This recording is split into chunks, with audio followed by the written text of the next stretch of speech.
नमस्कार, मैं हूं यूभी चौधरी और आप देख रहे हैं दिव्या दिल्ली न्यूज। आइए रुक करते हैं आज की कुछ मुख्य खबरों की ओर। प्रयागराज में महाकुंभ के दौरान 29 जनवरी को मौनी अमावस्या पर हुई भगदड़ को लेकर बड़ा खुलासा हुआ है।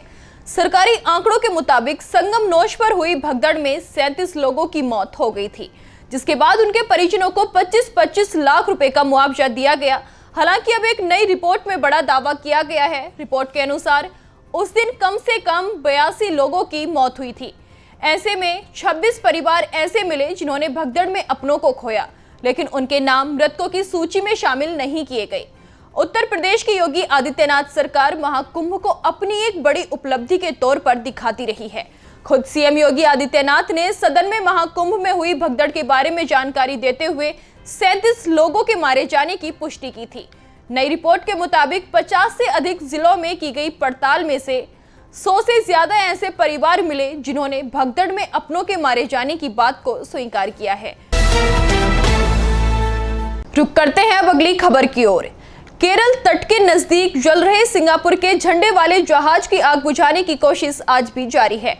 भारतीय नौसेना के जहाज INS सूरत ने क्रू के 18 सदस्यों को सुरक्षित बचा लिया है। वहीं क्रू के 4 सदस्य अभी भी लापता हैं। जहाज में 9 जून को आग लगी थी और मंगलवार को भी नौसेना तटरक्षक बलों द्वारा संयुक्त और समन्वित बचाव अभियान चलाया जा रहा है। आपको बता दें, भारतीय तटरक्षक बल के जहाज सचेत और समुद्र प्रहरी आग पर काबू पाने की कोशिशों में जुटे हुए हैं। तटरक्षक बल का डोर्नियर एयरक्राफ्ट बचाव अभियान का हवाई सर्वे कर रहा है। साथ ही मंगलवार को तटरक्षक बल का जहाज समर्थ भी बचाव अभियान में शामिल हो गया। दरअसल कोलंबो से मुंबई जा रहा सिंगापुर का ध्वज लगा जहाज MV वैन है 503 अचानक आग की चपेट में घिर गया।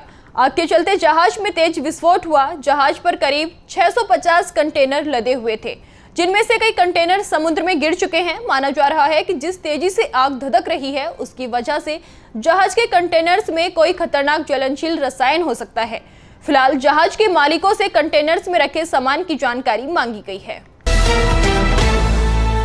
अब नजर डालते हैं अगली खबर पर। दिल्ली में द्वारिका सेक्टर 13 में मंगलवार सुबह एक बिल्डिंग की 7वीं मंजिल पर भयंकर आग लग गई।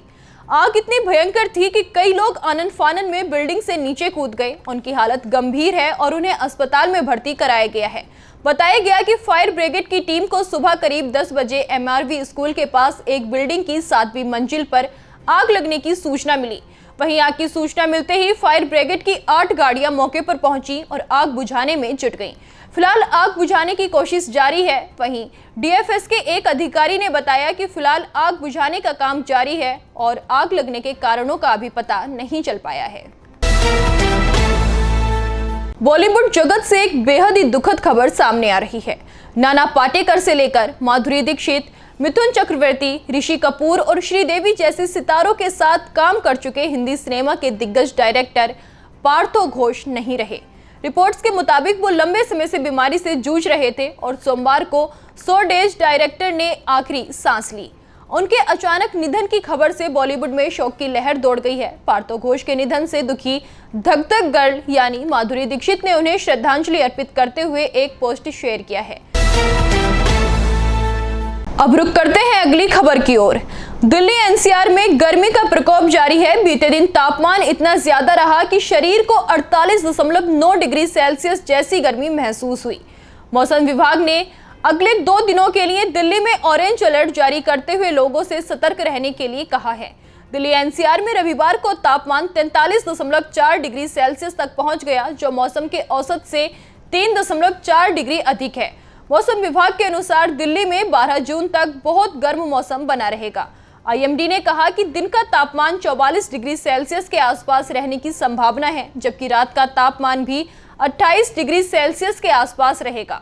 अगले 2 दिनों में 20 से 30 किलोमीटर प्रति घंटे की गति से तेज हवाएं चलने का पूर्वानुमान जताया गया है, लेकिन इनसे बहुत राहत मिलने की संभावना नहीं है। वहीं उत्तर प्रदेश में लू का कहर लगातार तेज होता जा रहा है। मौसम विभाग के मुताबिक प्रदेश में गर्मी और लू का सिलसिला जारी रहने वाला है। आज नोएडा, झांसी समेत 27 जिलों में लू का अलर्ट जारी किया गया है, जबकि 11 जिलों में गर्म रात्रि की संभावना है। लखनऊ में भी गर्मी अपने विकराल रूप में है। मौसम में आए बदलाव के बाद विभाग ने येलो अलर्ट जारी किया है। आज भी अधिकतम तापमान 45 डिग्री तक पहुंचने का अनुमान है। इस पूरे सप्ताह गर्मी इसी तरह परेशान करेगी। मौसम विभाग के अनुसार कुछ दिन तक भीषण गर्मी से राहत मिलने की उम्मीद नहीं है। विभाग ने 11 जून तक का येलो अलर्ट जारी किया है। इस दौरान हीट वेव और धूल भरी तेज हवाएं भी चलेंगी। गाजियाबाद में हीट वेव घोषित किया गया है। हालात को देखते हुए प्रशासन ने एडवाइजरी भी जारी की है। फिलहाल के लिए मेरे साथ इतना ही। ऐसे ही तमाम देश दुनिया की खबरों को जानने के लिए देखते रहिए दिव्या दिल्ली न्यूज। जानने के लिए अभी टाइप करें दिव्या दिल्ली न्यूज। नीचे दिए गए सब्सक्राइब बटन को दबाएं और नोटिफिकेशन के लिए दिए गए बेल आइकन को क्लिक करें। हमारे वीडियोस को लाइक, शेयर और कमेंट करना ना भूलें।